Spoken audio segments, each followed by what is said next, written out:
La paleantropología es la ciencia que se ocupa del estudio de la evolución humana y sus antepasados fósiles, o sea, de los homínidos antiguos. Esta ciencia trabaja principalmente con fósiles que se rastrean hasta varios millones de años, por lo que está estrechamente vinculada a la paleontología. La paleantropología busca analizar e interpretar los datos del pasado humano con el objetivo de explicar el surgimiento del hombre y los cambios que se produjeron en su historia evolutiva. Historia de la paleantropología.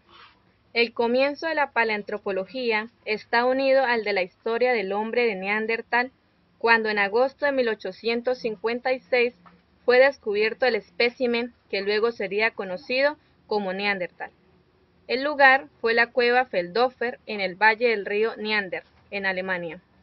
Fue bautizado como hombre de Neandertal porque así se dice Valle del Neander en alemán.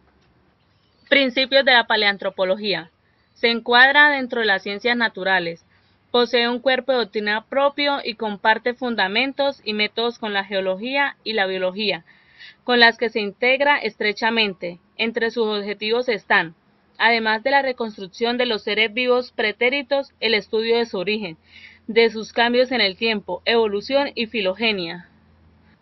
Sus principios son: actualismo biológico. Es imprescindible para poder interpretar los fósiles como seres vivos, aceptando a priori que se regían por las mismas leyes físicas y biológicas y tenían las mismas necesidades que los actuales. Anatomía comparada.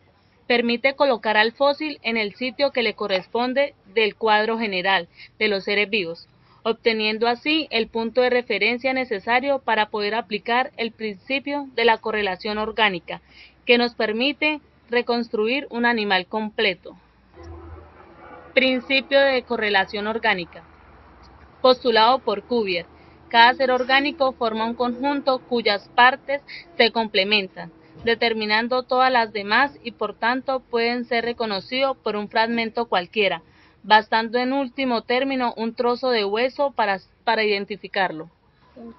Correlación funcional, conocida mejor como morfología funcional, es la parte de la paleontología que trata de las relaciones entre la forma y la función. Proceso de fosilización. La fosilización es el conjunto de procesos que hacen que un organismo, alguna de sus partes o los rastros de su actividad pasen a formar parte del registro fósil. Tres procesos de fosilización. La biodegradación. Aquellos procesos de descomposición de la materia orgánica que constituye las partes blandas del organismo por la actividad de microorganismos como bacterias, hongos, algas, protozoos y nematodos. La carbonatación es el proceso de fosilización más frecuente y consiste en la sustitución de los restos orgánicos duros por carbonato cálcico en forma de calcita. La taxonomía. El término taxonomía fue propuesto por primera vez por el paleontólogo ruso Iván Antonovich en 1940. Se ocupa del estudio de los procesos de fosilización y de la formación de los yacimientos de fósiles. Lucy, Australopithecus afarensis. En 1974, el paleoantropólogo Donald Johanson descubrió un pequeño trozo del hueso de un codo, unos huesos de un ancestro antepasado. Tenía 3.2 millones de antigüedad, de tal manera que el 40% del esqueleto se preservó. ¿Cómo era Lucy? Su cráneo, mandíbula y dientes eran más como los de un simio que los de otro Australopithecus.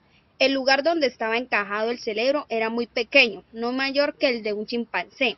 Tenía una mandíbula robusta, una frente pequeña, brazos largos y colgantes.